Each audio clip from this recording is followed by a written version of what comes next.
All right, our next step is to make some goggles for our Minion. The best way to do this is to go ahead and drag out a cylinder. Go ahead and change it to blue. We're going to change the dimensions to 14 by 14, and you can leave the height at 20. Go ahead and get a work plane, drop it on top, and this time drag out a cylinder. And we're going to go ahead and change these dimensions to 10 by 10 by 4. I'm going to move this out of my way here. I'm going to go to a 10 by 10 by 4. And I'm going to move this over to the top. And I'm going to go ahead and align this. I'm going to align it by length and by width. It looks like it's already lined up there. That's why it's already gray. Okay. Now I'll go ahead and just click off. What I want to do is click on just this little hole piece, and I want to sink this down in here, pretty much so that it's flush like that. Okay, now I should be able to go ahead and group it,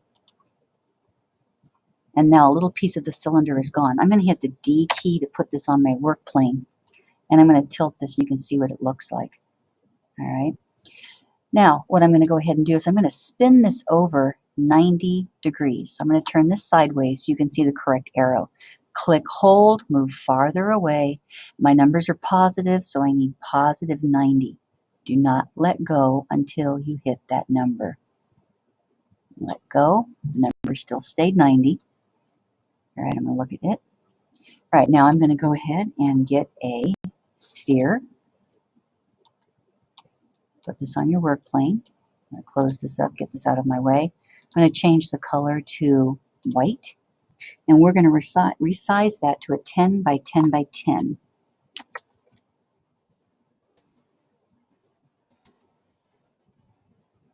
All right, now we're going to go ahead and get this centered before we start sinking it in. So I'll grab all parts and we'll align it, and we'll go center right there. All right, now we're going to go ahead and click off. Click on something else if you need it to deselect. I need this eye to sink back in. So I'm going to click on it, and I'm just going to use my upward arrow, and I'm going to go back once, twice, 3, 4. You know, it depends on how your grid is set. My grid, I just recently set it to 1/2 of a millimeter. Usually it's set at 1 millimeter. I wanted to fine tune mine. So if you need to do that to move something back just a little at a time, you can always change that. All right, so I'm going to move it back maybe one more time. I can always readjust. All right, I'm going to take a look at that eye. I think I'm going to bring it more forward. I'm going to go back, click that eye. I'm going to go forward arrow, forward arrow. Let's look at this again. And that looks pretty good. All right, I'm now going to go ahead and I'm going to group all of those. If the colors change, just go up here and go back to multicolored. Okay, and now what I'm going to do is just kind of roughly position this. Let's go ahead and get our work plane back to normal. I'm going to drop my work plane back here. And I'm just going to start by hitting the D key so everything's on the same plane. I'm going to use my arrows to bring this back, just so that it starts to go into the body a little bit. I'm going to pull this up. And I would like it to be just a little bit above the headband. You know, it's your choice if you want to go a little bit more above or a little bit down below. I'm just going to have it just go just a tad above. I want to move this now so that it sits on this line right here. I'm going to move it towards the center. Now, before I duplicate it, I'm going to make some adjustments. I can see by looking at this, this eye is showing some blue.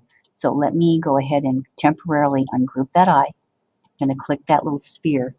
I'm going to bring it more forward, and then I'm going to spin. It looks pretty good inside. I think I need to go a little bit more forward. I saw just a little bit of some yellow in here. I'm going to bring that eye, that little sphere forward a little bit more, and let's see now what it looks like. Yeah, I think that's going to work for me. All right, so now I'm going to hold that shift, and I'm going to go back and lock those two parts again. And once again, I'm going to go back here and I'm going to get multicolors. All right, now I'm going to close this up. I'm going to duplicate this, Control D, And I'm going to slide off the duplicate, and I want it to also be lined up along that center line. So it should look something like this. You can, if you'd like, have it slightly overlap. You can hit your arrow key. If you're set up on 0.5 millimeters, you can simply click once, then hit your other glasses here, left once, and you can have them overlap. I've seen them done that way. It's just a matter of personal choice. So once everything looks set, you can go ahead and group everything. I'm going to select all of this, and I'm going to group it. Okay, so now your minion should move as one. Okay, so you can see we're making progress.